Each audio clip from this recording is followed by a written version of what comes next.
I wasn't looking for love. I was looking for proof. That's what I told myself as I scrolled through the dating app at 2:13 a.m., sitting alone in my car outside my own house. Claire was inside, probably asleep, probably innocent, or at least that's what I kept forcing myself to believe. My friend Daniel had installed the app on my phone earlier that evening, half joking, half serious. "Just look," he said. "If she's loyal, you'll find nothing. If she's not, better now than later." That's when I saw her. Sophie, 32, marketing consultant.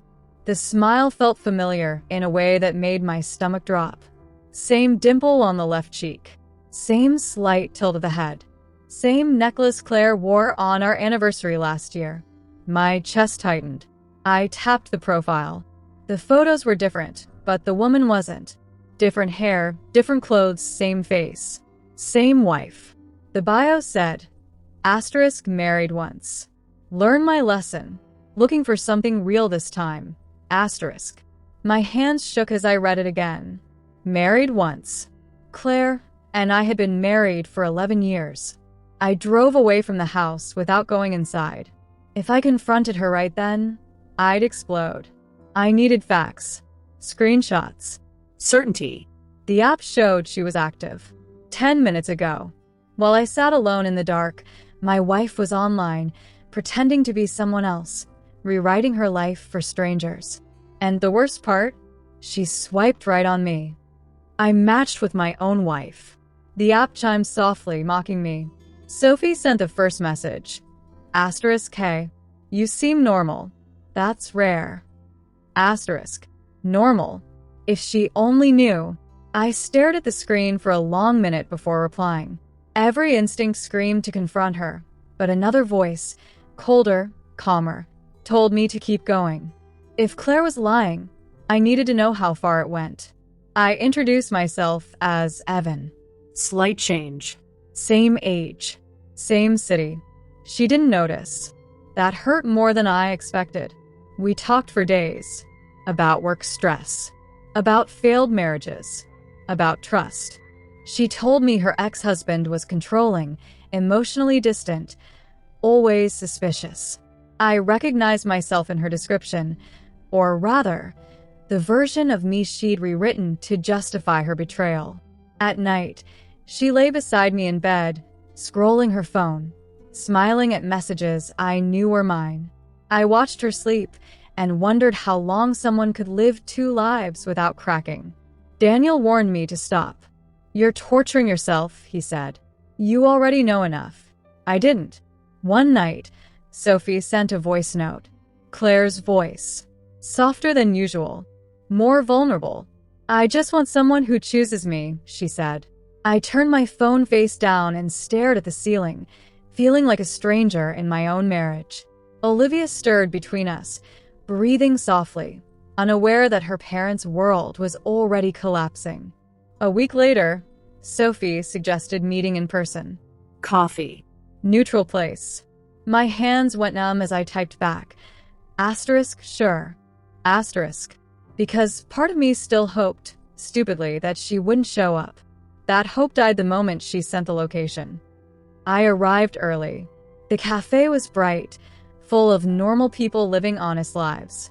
I chose a table near the window, heart pounding like I was about to commit a crime.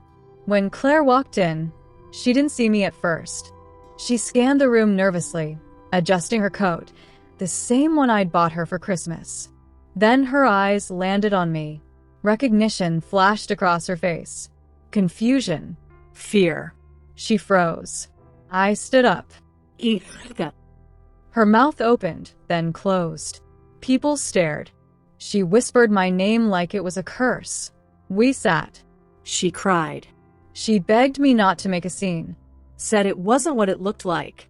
Said it was just talking. I pulled out my phone and played her voice note. Silence. That's when she told me the truth. Or at least the first version of it. She said she felt invisible. That motherhood swallowed her identity. That I stopped seeing her as a woman. All things I'd heard before, but never enough to change. I never planned to meet anyone, she said. I just needed to feel wanted. I almost believed her. Then a man walked in. Tall. Confident. Mid-40s. Claire went pale. He looked straight at her and smiled. Sophie. I turned to her slowly. Who the hell is that? She didn't answer. She couldn't, because this wasn't a mistake. It was a system. And I was only just discovering how replaceable I was. The man's name was Mark Reynolds. He thought Claire was his wife. Not girlfriend. Not date. Wife. They'd been married, legally, for 3 years. Different state. Different name. Different life. Claire collapsed under the weight of it all, confessing in fragments. She'd met Mark online after a work conference. He was lonely, wealthy, Kind. When he proposed, she said yes, telling herself it was temporary, harmless, unreal. She flew out twice a month. Business trips, she called them. I remembered every excuse now. Every late night. Every unexplained receipt. Mark left the cafe in silence, devastation etched across his face. I wanted to punch him, hug him, apologize to him, all at once. That night, Claire packed a bag and went to stay with her sister. Olivia asked why Mommy was crying. I didn't know how to explain that adults can destroy families quietly, with smiles and lies. I contacted a lawyer, then a detective. Bigamy. Fraud. Identity manipulation. Claire stopped answering my calls. A week later, Mark called me instead. I don't want revenge, he said. I want the truth. Neither of us realized how much worse it was about to get. Detective Laura Hayes laid out the evidence like pieces of a puzzle I didn't want to see completed. Claire had been using at least 3 identities. Different emails, different names, dating apps, professional networking sites, even parenting forums. She curated versions of herself tailored to whoever she was talking to. This wasn't loneliness. It was addiction. Mark revealed he'd paid off Claire's student loans, funded business ventures that never existed. She'd drained him quietly, expertly. I looked at my bank statements with new eyes. The missing savings, the unexplained transfers. Daniel asked me a question that cut deep. Did you ever really know her? The answer was no. Claire finally came home to see Olivia. She looked smaller, older, stripped of confidence. I never meant to hurt you, she said.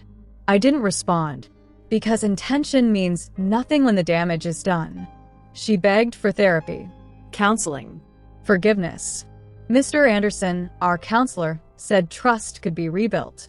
He was wrong, because trust isn't broken in one moment. It erodes, lie by lie, until there's nothing left to rebuild. The court date was set, and that's when the final twist surfaced. Claire wasn't running from me. She was running from herself. The twist came from Rachel, my coworker. She hesitated before telling me, afraid to make things worse. But worse was inevitable. Rachel recognized Claire from a support group years ago for people with compulsive identity disorders, emotional shapeshifting, chronic deception tied to trauma. Claire had disappeared from the group suddenly. Everything clicked. Her childhood abuse, her need to be desired, her fear of being ordinary. It didn't excuse anything, but it explained everything. In court, Claire didn't fight the charges.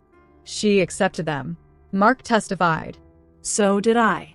Claire looked at me once, eyes full of regret, and whispered, I did love you. I believed her. That didn't change the outcome. She lost both marriages, her reputation, her freedom, and I lost the woman I thought I knew. Olivia asked if Mommy was bad. I told her the truth. No, I said. Mommy is broken. Sometimes that's worse. Life after betrayal is quiet. Too quiet. The house echoed without Claire's presence.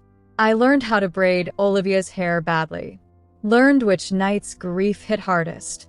Learned that anger fades faster than disappointment. Mark and I stayed in touch. Trauma does that, binds strangers. One night, he asked, would you ever trust again? I didn't answer. Because trust isn't a decision. It's a risk. Claire sent letters from therapy. Apologies without excuses. I read them all.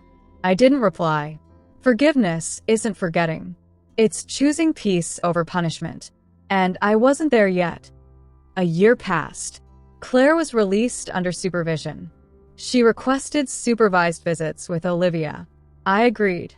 People told me I was strong. They were wrong. I was tired. Watching Claire and Olivia together hurt more than the betrayal itself, because it reminded me that love and damage can coexist. Claire thanked me for not turning Olivia against her. I owe you everything, she said. You owe her honesty, I replied. That was all. On my birthday, I reinstalled the dating app, not to find love, to prove I'd survived. I deleted my old messages, my old identity, started fresh. For the first time, I was honest. Widowed marriage, 1 child, scars included, and for the first time, that felt enough. Years later, Olivia asked why I never remarried. I told her the truth, because some lessons only need to be learned once. Claire found peace. Mark found someone new. I found myself. And that's the ending no one talks about. Not happy, not tragic, just real.